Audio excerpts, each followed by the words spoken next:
ಈಗಾಗಲೇ ಸಾಕಷ್ಟು ವಿಚಾರಗಳನ್ನ ಕೂಡ ಸುದ್ದಿಗೋಷ್ಠಿಯಲ್ಲಿ ಕುಮಾರಸ್ವಾಮಿ ಅವರು ಹೇಳಿದ್ದಾರೆ. ಜಾತ್ಯತೀತ ಐಡೆಂಟಿಟಿ ಆಗಿರಬಹುದು, ಜಾತ್ಯತೀತ ಬಗ್ಗೆ ಆಗಿರಬಹುದು, ಅಥವಾ ಐಡೆಂಟಿಟಿ ರಾಜಕಾರಣದ ಬಗ್ಗೆ ಆಗಿರಬಹುದು, ಅಥವಾ ಒಂದು ವೇಳೆ ನಾನು ಬಿಜೆಪಿ ಜೊತೆ ಹೋದ್ರೆ ಈ ಹಿಂದೆ ಯಾವ ಅಪವಾದ ಬಂದಿತ್ತು ಅವೆಲ್ಲದರ ಬಗ್ಗೆ ಕೂಡ ಮಾತನಾಡಿದ್ದಾರೆ. ಹಾಗಾಗಿ ಯಾವ ರೀತಿಯಾದಂತಹ ಒಂದು ಉದ್ದೇಶ ಇದೆ ಅನ್ನೋದ್ರ ಬಗ್ಗೆ ಮಾತನಾಡೋದಕ್ಕೆ ನನ್ನ ಜೊತೆ ಕನ್ಸಲ್ಟೆಂಟ್ ಎಡಿಟರ್ ಆಗಿರುವಂತಹ ಲಕ್ಷ್ಮಣ್ ಹೂಗಾರ್ ಇದ್ದಾರೆ. ಲಕ್ಷ್ಮಣ್ ಹೂಗಾರ್ ಅವರು ಈಗಾಗಲೇ ಸಾಕಷ್ಟು ವಿಚಾರಗಳನ್ನ ಕೂಡ ಅವರು ಪ್ರಸ್ತಾಪ ಮಾಡಿದ್ದಾರೆ ಈ ಒಂದು ಸುದ್ದಿಗೋಷ್ಠಿಯಲ್ಲಿ. ಆದ್ರೆ ನಿಜವಾಗ್ಲೂ ಇದರ ಮಾತಿನ ಹಿಂದೆ ಇರುವಂತದ್ದು ಕಾಂಗ್ರೆಸ್ ಜೊತೆ ನಾವು ಅಧಿಕಾರಕ್ಕೆ ಬರ್ತೀವಿ ಅಥವಾ ಸರ್ಕಾರ ಮಾಡ್ತೀವಿ ಅನ್ನೋದಿನ ಅಥವಾ ಬೇರೆ ಏನಾದ್ರೂ ಪ್ಲಾನ್ ಇರಬಹುದಾ ಇದರಲ್ಲಿ? ನವಿತಾ, ಕುಮಾರಸ್ವಾಮಿ ಅವರ ಕಳೆದ ಒಂದು ಅರ್ಧ ಗಂಟೆಯ ಪ್ರೆಸ್ ಮೀಟ್ ನಲ್ಲಿ ಅವ್ರು ಮಾತಾಡಿದ ಶೈಲಿ ನೋಡ್ತಾ ಇದ್ರೆ ಅವರು ಒಲ್ಲದ ಮನಸ್ಸಿನಿಂದ ಕಾಂಗ್ರೆಸ್ ಏನು ಸಪೋರ್ಟ್ ಅಧಿಕೃತವಾಗಿ ನಿನ್ನೆ ಬಹಳ ಬೇಗ ಅನೌನ್ಸ್ ಮಾಡ್ತು. ಅದೆಲ್ಲೋ ಒಂದ್ ಕಡೆ ಕುಮಾರಸ್ವಾಮಿ ಒಂದ್ ರೀತಿ ಕೆಡ್ಡಕ್ಕೆ ಬಿದ್ದಿದ್ದೀನಿ ಅನ್ನುವಂತ ಒಂದು ಫೀಲಿಂಗ್ ಆಗಿದೆ ಅವರಿಗೆ. ಅಂದ್ರೆ ಒಂದ್ ಕಡೆ ಅವ್ರ ತಂದೆಯ ಆರೋಗ್ಯದ ಬಗ್ಗೆ ಪ್ರಸ್ತಾಪ ಮಾಡ್ತಾನೆ, ನಾನು ಹೇಗೆ ಹಿಂದೆ ಒಂದ್ಸಲ ತಪ್ಪು ಮಾಡಿದೆ, ಅವ್ರಿಗೆ ಯಾವ ರೀತಿ ನಾನು ನೋವು ಕೊಟ್ಟೆ, ಸೊ ಈಗಲೂ ಕೂಡ ಆ ಅಪವಾದದಿಂದ ನಾನು ಬಚಾವಾಗ್ಲಿಕ್ಕೆ ಇಂಥದ್ದೊಂದು ಅನಿವಾರ್ಯ ಸ್ಥಿತಿ ಬಂದಿದೆ ಅನ್ನುವಂಥದ್ದು ಅವರ ಇಡೀ ಪತ್ರಿಕಾಗೋಷ್ಠಿಯಲ್ಲಿ ಬಂದಂತ ಒಂದು ಇಡೀ ಪ್ರೆಸ್ ಮೀಟ್ ಇರ್ತಕ್ಕಂಥ ಒಂದು ಪೊಲಿಟಿಕಲ್ ಒಂದು ಮೆಸೇಜ್ ಇದೆ. ಅಂದ್ರೆ ಈಗಲೂ ಅವ್ರು ಹೇಳ್ತಾ ಇದಾರೆ ನಾವು ಸರ್ಕಾರ ಮಾಡೇ ಮಾಡ್ತೀವಿ ಅನ್ನೋ ಕಾನ್ಫಿಡೆನ್ಸ್ ಇರಲಿಲ್ಲ. ನಿನ್ನೆ ಯಾವ ರೀತಿ ಮಧ್ಯಾಹ್ನ ಕ್ಷಿಪ್ರ ರಾಜಕೀಯ ಬೆಳವಣಿಗೆ ಆಯಿತು, ಕಾಂಗ್ರೆಸ್ನ ರಾಷ್ಟ್ರೀಯ ನಾಯಕರು ಬಂದು ಕುಮಾರಸ್ವಾಮಿ ಭೇಟಿ ಮಾಡ್ತಾರೆ, ದೇವೇಗೌಡ ಮನೆಗೆ ಸಿ ಕೆ ಜಾಫರ್ ಶರೀಫ್ ಹೋಗ್ತಾರೆ, ಮತ್ತೊಂದು ಕಡೆ ಸಂಜೆ 5:00 ರಾಜ್ಯಪಾಲರ ಅಪಾಯಿಂಟ್ಮೆಂಟ್ ಫಿಕ್ಸ್ ಮಾಡ್ತಾರೆ. ನಿನ್ನೆ ಎಷ್ಟು ಚಕ ಬಹಳ ಫಾಸ್ಟ್ ಆಯಿತು ಡೆವಲಪ್ಮೆಂಟ್. ಆದ್ರೆ ಯಾವಾಗ ದೆಹಲಿ ಹೈಕಮಾಂಡ್ ಗ್ರೀನ್ ಸಿಗ್ನಲ್ ಕೊಡ್ತಾ ಇದ್ದಾಗಿ ಬಿಜೆಪಿ ಉರುಳಿಸಿದ ದಾಳ ಇದೆಯಲ್ಲ, ಹೆಚ್ಚು ಕಮ್ಮಿ ನಾಳೆ ರಾಜ್ಯಪಾಲರು ಅವರಿಗೆ ಗ್ರೀನ್ ಸಿಗ್ನಲ್ ಕೊಟ್ಟಿದ್ದಾರೆ. ಸೊ ನಾಳೆ ಯಡಿಯೂರಪ್ಪ ಪ್ರಮಾಣ ವಚನ ಸ್ವೀಕಾರ ಮಾಡೋದು ಖಾತ್ರಿ ಆಗಿದೆ ಅನ್ನುವಂತ ಒಂದು ಮೆಸೇಜು ಈ ಒಂದು ಪತ್ರಿಕಾಗೋಷ್ಠಿಯಿಂದ ಗೊತ್ತಾಗ್ತದೆ. ಹಾಗಾಗಿ ಕುಮಾರಸ್ವಾಮಿ ಅವರ ಪ್ರತಿ ಮಾತಿನಲ್ಲೂ ಕೂಡ ಅವರು ಡಿಫೆನ್ಸಿವ್ ಆಗಿ ಆಡ್ತಾ ಇದ್ದಾರೆ. ಅಂದ್ರೆ ಎಲ್ಲೂ ಕೂಡ ನಾವು ಹೋಗಿ ಈಗ ರಾಜ್ಯಪಾಲರ ಭೇಟಿ ಮಾಡ್ಬಿಡ್ತೀವಿ, ನಮ್ಗೆ ಅಧಿಕಾರ ಕೊಡ್ಲೇಬೇಕು, ನಮ್ಗೆ ಮೊದಲು ಕರಿಬೇಕು ಅಂತ ಹೇಳ್ತಾ ಇಲ್ಲ. ಸೊ ನೋಡೋಣ, ಅವ್ರು ಆಪರೇಷನ್ ಕಮಲ ಮಾಡ್ತಾ ಇದಾರೆ. ಸೊ ರಾಷ್ಟ್ರ ರಾಜಕಾರಣದಲ್ಲಿ ಈಗ ಮೋದಿ ಅವರು ಏನೇನು ಮಾತಾಡ್ತಾ ಇದಾರೆ, 100 ಕೋಟಿ ರೂಪಾಯಿ ನಮ್ಮ ಶಾಸಕರು ಆಫರ್ ಮಾಡ್ತಾ ಇದಾರೆ, ಮಂತ್ರಿ ಸ್ಥಾನ ಆಫರ್ ಮಾಡ್ತಾ ಇದಾರೆ. ನಮ್ಮ ಶಾಸಕರು ಕೆಲವರೆಲ್ಲ ಪ್ರೀತಿಯ ಆತ್ಮೀಯ ಸ್ನೇಹಕ್ಕೆ ಅವ್ರ ಜೊತೆ ಸಂಪರ್ಕದಲ್ಲಿ ಇರ್ಬೋದು, ನನಗೂ ಕೂಡ ಅನೇಕ ಸ್ನೇಹಿತರಿದ್ದಾರೆ. ಸೊ ಈ ರೀತಿಯಾಗಿ ಅವ್ರ ಇಡೀ ಮುಖದಲ್ಲಿ ಒಂದು ತೇಜಸ್ ಇಲ್ಲ. ನಿನ್ನೇನು ಆಕ್ಟಿವ್ ಆಗಿದ್ರು, ಇವತ್ತು ಕಾಂಗ್ರೆಸ್ ಕೂಡ ಒಂದ್ ರೀತಿ ಡಿಫೆನ್ಸ್ ಅವರು ಕೂಡ ಹಿಂದಕ್ಕೆ ಸರಿದಿದ್ದಾರೆ. ಅಂದ್ರೆ ಎಲ್ಲೂ ಕೂಡ ಕಾಂಗ್ರೆಸ್ ಅವರು ಬೆಳಿಗ್ಗೆಯಿಂದ ಅಂತ ಒಂದು ರಿಯಾಕ್ಷನ್ ಮಾಡ್ತಾ ಇಲ್ಲ. ಶಾಸಕಾಂಗ ಸಭೆಯಲ್ಲಿ ಕೂಡ ಇವತ್ತು ಇನ್ನು 10 ರಿಂದ 15 ಜನ ಶಾಸಕರು ಬಂದಿಲ್ಲ. ಹಾಗೆ ಕುಮಾರಸ್ವಾಮಿ ಅವರೇ ಹೇಳ್ತಾರೆ ನಮ್ಮ ಶಾಸಕರು ಇನ್ನು ಬರ್ಬೇಕಾಗಿದೆ ಅಂತ. ಅಂದ್ರೆ ಎಲ್ಲೋ ಒಂದ್ ಕಡೆ ಬಿಜೆಪಿ ಈ ಒಂದು ಮೈತ್ರಿಯ ಏನು ಬೆಳವಣಿಗೆ ಆಯ್ತು ನಿನ್ನೆಯಿಂದ ಬೆಳಿಗ್ಗೆವರೆಗೂ, ಅದಕ್ಕಿಂತ ಒಂದು 100 ಮೀಟರ್ ಬಿಜೆಪಿ ಮುಂದೆ ಹೋಗೋದ್ರಿಂದ ಜೆಡಿಎಸ್ ಕಾಂಗ್ರೆಸ್ ಒಂದು ಕನ್ಫರ್ಮ್ ಆಗಿದೆ.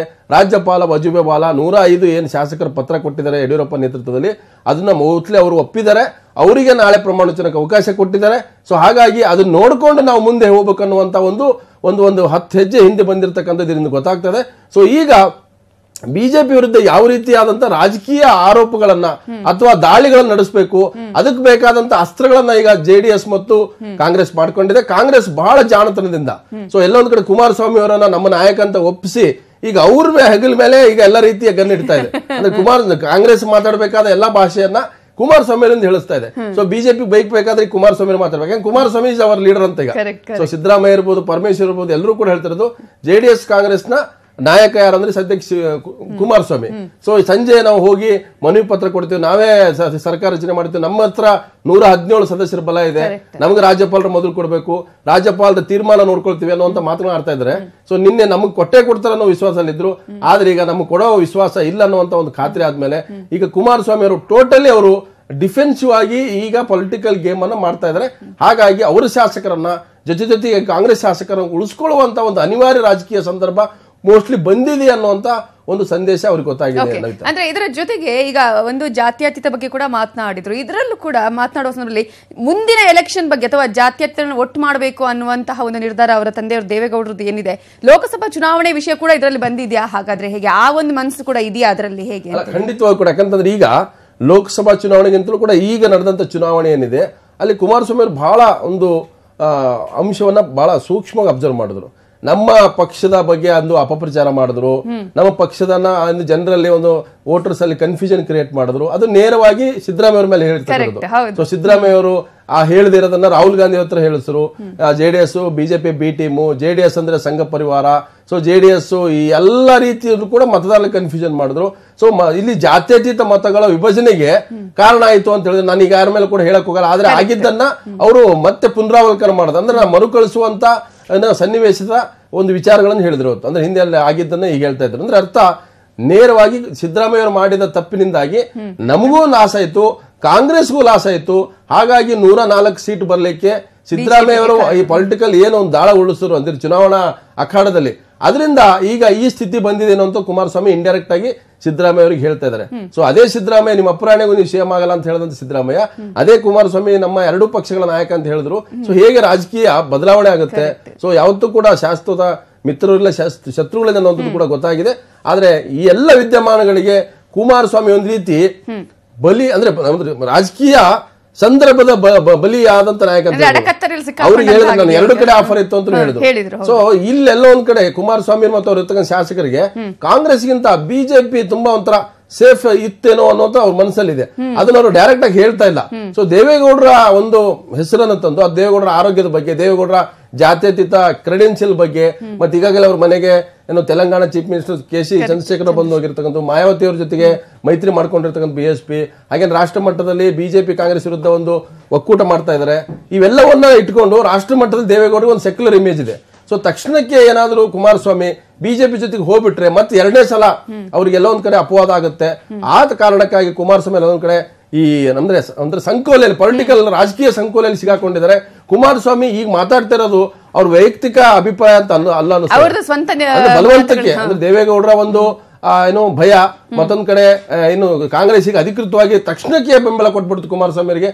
ಅಂದ್ರೆ ಅಲ್ಲಿ ಒಂದು ಚಾನ್ಸ್ ಕೊಡ್ಲೇ ಇಲ್ಲ ಕಾಂಗ್ರೆಸ್. ಇನ್ನು ಕೂಡ ಚರ್ಚೆ ಮಾಡ್ತೀವಿ ನಾವು ಅಂದ್ರೆ ಕಾಂಗ್ರೆಸ್ನವರು ಇನ್ನೂ ಒಂದ್ 2 ದಿವಸ ತಗೊಂಡು ಅಥವಾ ಒಂದ್ ದಿವಸ ತಗೊಂಡ್ಬಿಟ್ಟಿದ್ರೆ ಸೊ ಹೆಚ್ಚು ಕಮ್ಮಿ ಕುಮಾರಸ್ವಾಮಿ ಅಥವಾ ಅವರ ಜೊತೆಗಿರ್ತಕ್ಕಂಥ ಶಾಸಕರು ಅಥವಾ ದೇವೇಗೌಡರು ಕೂತ್ಕೊಂಡು ಬೇರೆ ರೀತಿಯ ಆಲೋಚನೆ ಮಾಡ್ತಿದ್ರು ಗೊತ್ತಿಲ್ಲ.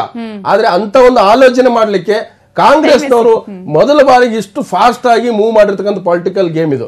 ಯಾಕಂದ್ರೆ ಗೋವಾದಲ್ಲೂ ಅವರೇ ಹೆಚ್ಚಿನ ಶಾಸಕರು ಗೆದ್ದಾಗಲೂ ಕೂಡ ಸರ್ಕಾರ ಮಾಡಿರ್ಲಿಲ್ಲ. ಅಲ್ಲಿ ಮೇಘಾಲಯದಲ್ಲೂ ಕೂಡ ಹಾಗೆ ಆಗಿತ್ತು. ಬಿಜೆಪಿ ಬಹಳ ಕಮ್ಮಿ ಸೀಟ್ ಗೆದ್ರು ಕೂಡ ಕಾಂಗ್ರೆಸ್ 23 ಸೀಟ್ ಗೆದ್ರು ಕೂಡ ಅಲ್ಲಿ ಬಿಜೆಪಿನ ಸರ್ಕಾರ ಮಾಡ್ತು. ಸೊ ಎಲ್ಲವನ್ನೂ ಕೂಡ ಇಟ್ಕೊಂಡು ಕಾಂಗ್ರೆಸ್ ಬಹಳ ಬೇಗ ಪೊಲಿಟಿಕಲ್ ಆಪರೇಷನ್ ಮಾಡ್ತು. ಆ ಆಪರೇಷನ್ಗೆ ಕುಮಾರಸ್ವಾಮಿ ನಾಯಕತ್ವ ಕೊಟ್ಟರು ಅವರೇನೆ. ಈ ಕುಮಾರಸ್ವಾಮಿ ಎಲ್ಲಾ ಏನು ನೋ ಬಾಲು, ವೈಡ್ ಬಾಲು, ಏನು ಗೂಗ್ಲಿ ಬಾಲ್, ಎಲ್ಲಾ ಬಾಲು ಕೂಡ ಈಗ ಕುಮಾರಸ್ವಾಮಿ ಅವರೇ ಫೇಸ್ ಮಾಡಬೇಕಾಗಿದೆ. ಈಗ ಒಂದ್ ಕಡೆ ಅವ್ರು ಹೇಳ್ತಾರೆ ಅಂದ್ರೆ ನಾವ್ ಯಾವತ್ತೂ ಕೂಡ ಅಧಿಕಾರದ ಹಿಂದೆ ಹೋಗಿಲ್ಲ ನಾವು, ಅಥವಾ ಅಧಿಕಾರಕ್ಕಾಗಿ ಆಸೆ ಪಟ್ಟು ಇಲ್ಲ ಅಂತ ಒಂದ್ ಕಡೆ ಹೇಳ್ತಾರೆ. ಇನ್ನೊಂದ್ ಕಡೆ ಹೇಳ್ತಾರೆ ನಾವೇನ್ ರಾಜಕೀಯ ಸನ್ಯಾಸತ್ವ ತೆಗೆದುಕೊಂಡಿದೀವ. ಯಾವಾಗಲೂ ಕೂಡ ದೇವೇಗೌಡರು ಮತ್ತೆ JDS ಹೇಳ್ತಿರೋದೇ ನಾವ್ ಯಾರ ಮನೆಗೆ ಹೋಗಲ್ಲ ಅಂತ ಹೇಳಿ. ಬಟ್ ಮನೆಗೆ ಬರೋ ಅಧಿಕಾರನ ಯಾರು ಬಿಟ್ಕೊಡಲ್ಲ. ಅವ್ರು ಹೇಳ್ತಿರೋದು ನಾನು ಯಾರ ಮನೆಗೆ ಹೋಗಲ್ಲ ಅಂತ ಚುನಾವಣೆ ಮೊದಲೇ ಅವಾಗಲೂ ಕೂಡ ಅದಾಗೆ ಬಂದಿತ್ತು ದೇವೇಗೌಡರಿಗೆ. ದೇವೇಗೌಡರು ಬಯಸಿರ್ಲಿಲ್ಲ. ಆಗ ಮಿತ್ರ ಪಕ್ಷಗಳು 96 ಅಲ್ಲಿ ಒಂದು ಸಂಯುಕ್ತ ರಂಗ ಸರ್ಕಾರ ಬಂತು. ಹೆಗಡೆ ಅವರು ಕೂಡ ರೇಸಲ್ಲಿ ಇದ್ರು, ಬಹಳಷ್ಟು ಜನ ರೇಸಲ್ಲಿ ಇದ್ರು. ಜ್ಯೋತಿ ಬಸು ಅವರು ಕೂಡ ಪ್ರಧಾನಿ ಮಂತ್ರಿ ಆಗ್ಬೇಕಂತ ಹೇಳಿದಾಗ ಕೂಡ ಅವರ CPM ಪಾಲಿಟ್ ಬ್ಯೂರೋ ನಾವು ಇಂಥ ಮಿತ್ರ ಸಮ್ಮಿಶ್ರ ಸರ್ಕಾರ ನಾವು ಆಗಕ್ ಹೋಗಲ್ಲ ಅಂತ ಹೇಳಿದ್ರು.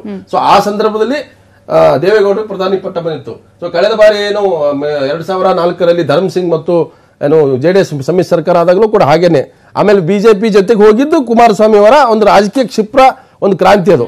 ಸೊ ಅಲ್ಲಿಂದ ಶುರು ಆಗಿದ್ದು JDS ನ ಜಾತ್ಯತೀತದ ಏನು ಅನುಮಾನ ಶುರು ಆಗಿದ್ದು. ಸೊ ಅನುಮಾನ ಈಗಲೂ ಕೂಡ ದೇವೇಗೌಡರಿಗೆ ಹಾಗೆ ಉಳ್ಕೊಂಡಿರೋದ್ರಿಂದ ಸೊ ಕುಮಾರಸ್ವಾಮಿ ಈ ಎರಡನೇ ಬಾರಿ ಕೂಡ ಅಂಥದ್ದೇ ಒಂದು ಸಾಹಸ ಮಾಡಕ್ ಹೋದ್ರೆ ಮತ್ತು ದೊಡ್ಡ ಕೆಟ್ಟ ಹೆಸರು ಬರುತ್ತೆ ಅನ್ನೋ ಕಾರಣಕ್ಕಾಗಿ ಮತ್ತೆ ಈಗಾಗಲೇ ದೇವೇಗೌಡರು ರಾಷ್ಟ್ರ ಮಟ್ಟದಲ್ಲಿ ಕಾಂಗ್ರೆಸ್ ಮತ್ತು ಬಿಜೆಪಿ ವಿರೋಧಿ ಜಾತ್ಯತೀತ ಪ್ರಾದೇಶಿಕ ಪಕ್ಷಗಳ ಜೊತೆಗೆ ಅವರು ಈಗಾಗಲೇ ಗುರುಸ್ಕೊಂಡಿರೋದ್ರಿಂದ ಸೊ ಎಲ್ಲ ಅನುಮಾನಗಳು ಮತ್ತು ಈ ಗೊಂದಲ ಸುಳಿಗಳಿಂದ ಪಾರಾಗಲಿಕ್ಕೆ ಇಂಥದ್ದೊಂದು ಪೊಲಿಟಿಕಲ್ ಲೈನ್ ತಗೊಂಡಿದ್ದಾರೆ. ಸೊ ಮೋಸ್ಟ್ಲಿ ಮುಂದಿನ ಲೋಕಸಭಾ ಚುನಾವಣೆ ಹೊತ್ತಿಗೆ JDS ಯಾವ ನಿಲುವು ತೆಗೆದುಕೊಳ್ತದೆ ಗೊತ್ತಿಲ್ಲ. ಯಾಕಂತಂದ್ರೆ ಬಿಜೆಪಿಗೆ ಒಂದು ರಾಜ್ಯದ ಅಧಿಕಾರಕ್ಕಿಂತಲೂ ಲೋಕಸಭಾ ಚುನಾವಣೆ ಬಹಳ ಇಂಪಾರ್ಟೆಂಟ್ ಆಗುತ್ತೆ. ಸೊ ಇಲ್ಲಿ ಲಿಂಗಾಯತ್ ಕಾರ್ಡ್ ಮತ್ತೆ ಯೂಸ್ ಮಾಡೋದು ನೋಡಿ. ಯಡಿಯೂರಪ್ಪನವರು CM ಆಗುವಾಗ ಮತ್ತೆ JDS ನೋಡಿ ಯಡಿಯೂರಪ್ಪನವರಿಗೆ ತಪ್ಪಿಸ್ಲಿಕ್ಕೆ ಹೊರಟಿದೆ. ಸೊ ಇಲ್ಲಿ ಕಾಂಗ್ರೆಸ್ ಕೂಡ ಕೈ ಜೋಡಿಸಿದೆ. ಆ ಲೋಕಸಭಾ ಚುನಾವಣೆಯಲ್ಲಿ ಮತ್ತೆ ಯಡಿಯೂರಪ್ಪಗೆ ಅನ್ಯಾಯ ಆಯಿತು ಅನ್ನುವ ಒಂದು ವಿಚಾರವನ್ನು ಇಟ್ಕೊಂಡು ಬಿಜೆಪಿ ಅದನ್ನು ಪೊಲಿಟಿಕಲ್ ಮೈಲೇಜ್ ತಗೊಳ್ಳೋಕು ಕೂಡ ಹೋಗುತ್ತೆ. ನವಿತಾ, ಜಾತ್ಯತೀತ ಅನ್ನೋದನ್ನ ಉಳಿಸ್ಕೊಳ್ಳೋದು ಬೇಕು ಅನ್ನುವಂತ ಅನಿವಾರ್ಯತೆ ಇದೆಯಾ ಹಾಗಾದ್ರೆ ಈಗ JDSಗೆ ಅಂತ ಹೇಳಿ? ಜಾತ್ಯತೀತಕ್ಕೆ ಈ ಪ್ರಶ್ನೆ ಇಲ್ಲಿ ಬರೋದಿಲ್ಲ. ಸುಮ್ಮನೆ ಅವ್ರು ಪೊಲಿಟಿಕಲ್ ಹೇಳ್ತಾರೆ. ಯಾಕಂತಂದ್ರೆ ಆ ಪಕ್ಷದ ತತ್ವ ಸಿದ್ಧಾಂತ ಅಂತ ಹೇಳ್ತಾನೆ.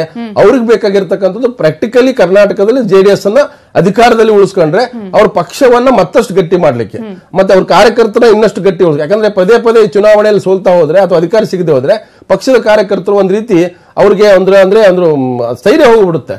ಆಮೇಲೆ ಕಾನ್ಫಿಡೆನ್ಸ್ ಲೆವೆಲ್ ಕುಸಿದೋಗ್ಬಿಡುತ್ತೆ. ಏನಪ್ಪಾ ನಾವು ಪ್ರತಿ ಸಲ ಚುನಾವಣೆ ಮಾಡ್ತೀವಿ, ಯಾರೋ ಒಂದು 34 ಜನ ಗೆಲ್ತಾರೆ, ನಮ್ಗೆ ಅಧಿಕಾರ ಇಲ್ಲ. ಯಾವುದೇ ಕಾರ್ಯಕರ್ತ 3 ಚುನಾವಣೆ ಗೆಲ್ಲಿಸಿ ಒಬ್ಬರು MLA ಮಾಡಿದ್ರೆ ಅವ್ರಿಗೆ ಏನ್ ಸಮಾಧಾನ ಆಗಲ್ಲ. ಅವ್ರು ರಾಜಕೀಯವಾಗಿ ಫೈಟ್ ಮಾಡ್ತಾ ಇರ್ತಾರೆ. ಆಮೇಲೆ ಇವ್ರು ನೋಡಿದ್ರೆ JDS ಕಾಂಗ್ರೆಸ್ ಫೈಟ್ ಮಾಡಿದ್ರೆ ಈಗ ಅಧಿಕಾರ ಮಾಡ್ತಾರಂತ. ಸೊ ಇಲ್ಲಿರ್ತಕ್ಕಂಥದ್ದು ದೇವೇಗೌಡರ ಪಕ್ಷ ಉಳಿಬೇಕು ಒಂದು, ಮತ್ತೆ ದೇವೇಗೌಡರ ಮನೆಯಲ್ಲಿ ಕೂಡ ರೇವಣ್ಣ ಕೂಡ ಅಧಿಕಾರ ಕೊಡಿಸ್ಬೇಕನ್ನುವಂಥದ್ದಿದೆ. ಯಾಕಂತಂದ್ರೆ ಈಗಾಗಲೇ ಕುಮಾರಸ್ವಾಮಿ ಒಂದು ಬಾರಿ ಸಿಎಂ ಆಗಿದ್ದಾರೆ. ಸೊ ಇನ್ನೊಂದು ಕಡೆ ಕಾಂಗ್ರೆಸ್ ಜೊತೆಗೆ ಹೋದ್ರೆ ಅವರು ಸಿಎಂ ಒಪ್ಕೊಂಡಿದ್ದಾರೆ ಅನ್ನೋ ಕಾರಣಕ್ಕೆ ಈಗ ಕುಮಾರಸ್ವಾಮಿ ಈಗ ಬಂದು ಪ್ರೆಸ್ ಮೀಟ್ ಮಾಡ್ತಾ ಇರೋದು, ಮತ್ತೆ ಶಾಸಕಾಂಗ ಸಭೆಯಲ್ಲೂ ಕೂಡ ಅನೇಕ ವಿಚಾರ ಪ್ರಸ್ತಾಪ ಆಗಿದೆ. ಇವು ಎಲ್ಲವನ್ನು ನೋಡ್ತಾ ಇದ್ರೆ ಸೊ ರಾಜ್ಯ ರಾಜಕಾರಣದಲ್ಲಿ ದೇವೇಗೌಡರ ಪಕ್ಷ ಅಸ್ತಿತ್ವಕ್ಕೆ ಉಳಿಬೇಕಾದ್ರೆ, ಸೊ ತಮ್ಮ ಪೊಲಿಟಿಕಲ್ ಆಗಿ ಬೇರ್ಗಳನ್ನು ಗಟ್ಟಿಯಾಗಿ ಉಳಿಸ್ಕೋಬೇಕಾದ್ರೆ ಸೊ ಯಾವ್ದಾದ್ರು ಒಂದು ಪಕ್ಷದ ಜೊತೆಗೆ ಅವರು ಸರ್ಕಾರ ಮಾಡಲೇಬೇಕು. ಆದ್ರೆ ಈಗ ಬಿಜೆಪಿಗೆ ಏನಾಗಿದೆ ಅಂದ್ರೆ, ಸೊ ಅವರು ಯಡಿಯೂರಪ್ಪನವರ ನಾಯಕತ್ವದಲ್ಲಿ ಈಗಾಗಲೇ ರಾಜ್ಯಪಾಲರಿಗೆ ಮನವಿ ಪತ್ರ ಕೊಟ್ಟಾಗಿದೆ. ಸೊ ಒಂದ್ ವೇಳೆ ಬಿಜೆಪಿಗೆ 95, 96 ಅಥವಾ 97 ಸೀಟ್ ಬಂದಿದ್ರೆ ಅವರೇ ಮೊದಲು ಆಫರ್ ಮಾಡ್ತಿದ್ರು ಯಾರಿಗೆ, ದೇವೇಗೌಡರಿಗೆ ಅಥವಾ ಕುಮಾರಸ್ವಾಮಿಗೆ, ನೀವೇ ನಮ್ಮ ಚೀಫ್ ಮಿನಿಸ್ಟರ್ ಕ್ಯಾಂಡಿಡೇಟ್ ಅಂತ.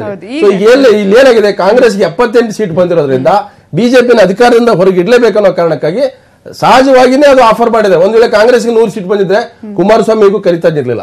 ಸೊ ಈಗ ಬಿಜೆಪಿಗೆ 105 ಬಂದಿರೋದ್ರಿಂದ ಅವರು ಆಫರ್ ಅನ್ನ ಜೆಡಿಎಸ್ ಕೊಡಕ್ಕಾಗಲ್ಲ. ಯಾಕಂದ್ರೆ ಯಡಿಯೂರಪ್ಪ ನಾಯಕತ್ವದಲ್ಲಿ ಈಗ ಪತ್ರ ಕೊಟ್ಟಿದ್ದಾರೆ. ಸೊ ಒಂದ್ ವೇಳೆ ಕಾಂಗ್ರೆಸ್ಗೆ 100 ಬಂದಿದ್ರೆ ಸಿದ್ದರಾಮಯ್ಯ ನೇತೃತ್ವದಲ್ಲೋ ಅಥವಾ ಇನ್ಯಾರೋ ನೇತೃತ್ವದಲ್ಲಿ ಅವರು ಹಾಗೆ ಮಾಡ್ತಿದ್ರು. ಹಾಗಾಗಿ ಈಗ ಕಾಂಗ್ರೆಸ್ ಬಹಳ ಕ್ಲೇವರ್ ಆದಂತ ರಾಜಕೀಯ ಮೂವ್ ಅನ್ನ ಬಹಳ ಫಾಸ್ಟ್ ಮಾಡಿದ್ರಿಂದಾಗಿ ಈಗ ಪೊಲಿಟಿಕಲ್ ಕೆಡ್ಡ ಅಂತ ನಾವು ಏನೇಳ್ತೀವಿ, ಆನೆಗೆ ಮಾಡ್ತಕ್ಕಂಥ ಕೆಡ್ಡ, ಅಂತ ಕೆಡ್ಡದಲ್ಲಿ ಈಗ ಕುಮಾರಸ್ವಾಮಿ ಬಂದು ಬಿದ್ದಿದ್ದಾರೆ. ಅದರಿಂದ ಹೊರಗೂ ಬರಕ್ಕಾಗ್ತಲ್ಲ, ಒಳಗಡೆ ಕೂಡ ವಿಲಿ ಒದ್ದಾಡ್ತಕ್ಕಂಥದ್ದು ಬಿಸಿ ತುಪ್ಪನೇ. ಆದ್ರೆ ಈಗ ಅವರು ಕಾಂಗ್ರೆಸ್ ಮತ್ತು ಜೆಡಿಎಸ್ ಸೇರ್ಬಿಟ್ಟು ಇದೀಗ ಬಿಜೆಪಿಯ ಪೊಲಿಟಿಕಲ್ ಏನು ಸ್ಟೆಪ್ಸ್ ಇದೆ ಅಂದ್ರೆ ಅವ್ರ ಹೆಜ್ಜೆಗಳು, ಅವ್ರು ಹಾಕುವಂತ ದಾಳಗಳು, ಆಪರೇಷನ್ ಕಮಲ ಮತ್ತೆ ಅಮಿತ್ ಶಾ ಎಲ್ಲವನ್ನೂ ಕೂಡ ಈಗ ಒಂದೊಂದಾಗಿ ಒಂದೊಂದು ಅಟ್ಯಾಕ್ ಮಾಡ್ತಾ ಹೋಗ್ತಾರೆ. ಅವ್ರು ಬಾಲ್ ಹಾಕ್ತಾ ಹೋಗ್ತಾರೆ, ಇವರು ಡಿಫೆನ್ಸಿವ್ ಆಟ ಆಡ್ತಾ ಹೋಗ್ತಾರೆ. ಸೊ ಇದೇ ಆಗ್ತಾ ಇರ್ತದೆ ಈಗ ನೋಡಿ. ಇನ್ನು ತುಂಬಾ ದಿನಗಳ ಕಾಲ ಕೂಡ ನಾವು ಈ ರೀತಿಯಾದಂತಹ ಹೈಡ್ರಾಮಾವನ್ನ ನೋಡ್ಬೇಕು. ಶುರು ಮಾಡಿದಾಗ ಹೇಳಿದೆ, ಇವತ್ತಿನಿಂದ ಪೊಲಿಟಿಕಲ್ ಪೊಲಿಟಿಕಲ್ ಡ್ರಾಮಾ ಡೇ ಅಂತ. ಓಕೆ, ಇನ್ನು ಈಗಾಗಲೇ ಕುಮಾರಸ್ವಾಮಿ ಅವರು ಸಾಕಷ್ಟು ವಿಷಯಗಳನ್ನು ಕೂಡ ಮಾತನಾಡಿದ್ರು. IT ಅಸ್ತ್ರದ ಬಗ್ಗೆ ಮಾತನಾಡಿದ್ರು, ಅದರ ಜೊತೆಗೆ 100 ಕೋಟಿ ಆಫರ್ಗಳ ಬಗ್ಗೆ ಕೂಡ ಅವರು ಮಾತನಾಡಿದ್ರು, ಕಪ್ಪು ಹಣದ ಬಗ್ಗೆ ಮಾತನಾಡಿದ್ರು. ಏನ್ ಹೇಳಿದ್ರು ಅವರು, ಒಂದ್ಸಲ ನೋಡ್ಕೊಂಡ್ ಬರೋಣ ಬನ್ನಿ.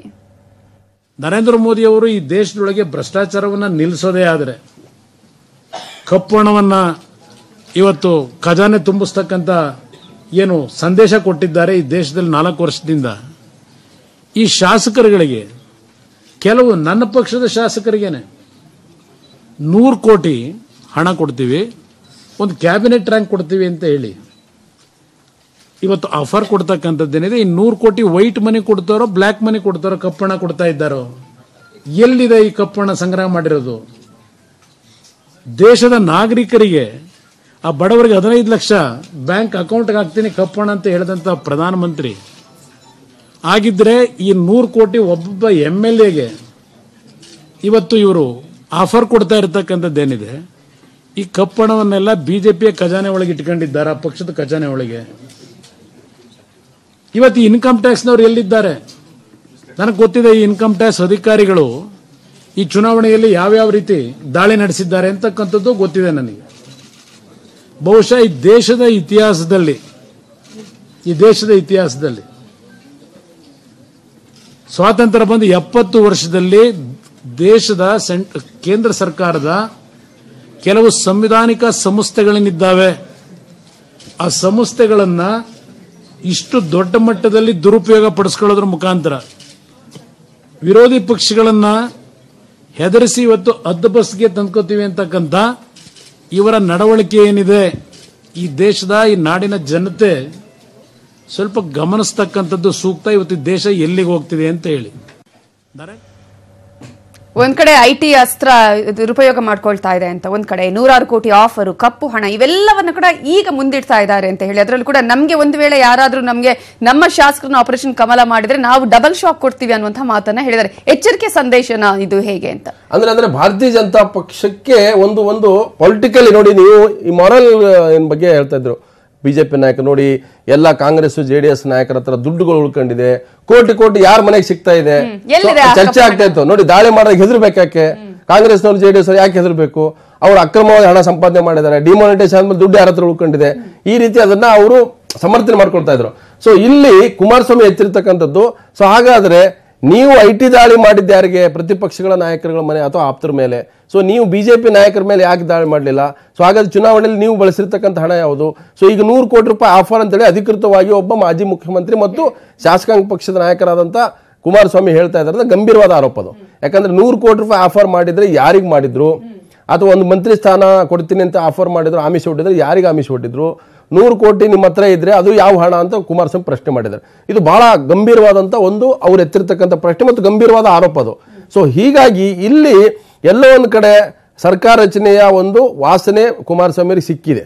ಅಂದ್ರೆ ಹೆಚ್ಚು ಕಮ್ಮಿ ಭಾರತೀಯ ಜನತಾ ಪಕ್ಷ ಏನಂದ್ರೆ ಆಪರೇಷನ್ ಕಮಲ ಮಾಡಲಿಕ್ಕೆ ಎಲ್ಲಾ ರೀತಿಯ ಚಾನೆಲ್ಗಳನ್ನು ಓಪನ್ ಮಾಡ್ಕೊಂಡಿದೆ. ಸೊ ಕಾಂಗ್ರೆಸ್ ಶಾಸಕರು ಎಲ್ಲಿ ಹೈದರಾಬಾದ್ ಕರ್ನಾಟಕದಲ್ಲಿ ಮತ್ತೆ ಬಳ್ಳಾರಿಯಲ್ಲಿ ಗೆದ್ದಂಥವ್ರು ಈಗಾಗಲೇ ಬೆಳಿಗ್ಗೆ ಕುಷ್ಟಗಿ ಅಮರೇಗೌಡ ಬಯ್ಯಾಪುರ್ ನಮ್ಮ ನ್ಯೂಸ್ 18 ಕನ್ನಡ ಜೊತೆ ಹೇಳಿದ್ರು. ಹೌದು, ನನಗೆ ಫೋನ್ ಮಾಡಿದ್ರು, ನಾನು ಯಾವ ಕಾರಣಕ್ಕೂ ಕಾಂಗ್ರೆಸ್ ಬಿಟ್ಟು ಬರಲ್ಲ ಅಂತ ಹೇಳಿದ್ದೀನಿ. ಹಾಗೆ ಹುಮ್ನಾಬಾದ್ನ ರಾಜಶೇಖರ್ ಪಾಟೀಲ್ ಕೂಡ ಅವರು ಸ್ಪಷ್ಟನೆ ಕೊಟ್ಟರು, ನಮಗೂ ಕೂಡ ಹಾಗೇನೆ ಫೋನ್ ಮಾಡಿದ್ರು.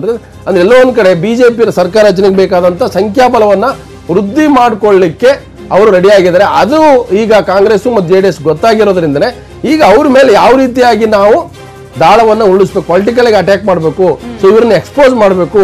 ಸೊ ರಾಜ್ಯಪಾಲರನ್ನ ಇವರು ಕೈಗೊಂಬೆಯಾಗಿ ಮಾಡ್ಕೊಳ್ತಾ ಇದ್ದಾರೆ. ಸೊ ರಾಜ್ಯಪಾಲರ ಮೂಲಕ ಸರ್ಕಾರ ರಚನೆಗೆ ಇವರು ಹೊರಟಿದ್ದಾರೆ. ಸೊ ಇದನ್ನ ನಾವು ತಡಿಬೇಕು, ಪ್ರಜಾಪ್ರಭುತ್ವ ಉಳಿಸ್ಬೇಕು. ಸೊ ಈ ರೀತಿಯಾದಂತ ಒಂದು ಸ್ಕ್ರಿಪ್ಟ್ ಈಗ ಕುಮಾರಸ್ವಾಮಿ ಮೂಲಕ ರೆಡಿ ಆಗ್ತಾ ಇದೆ ನವಿತಾ.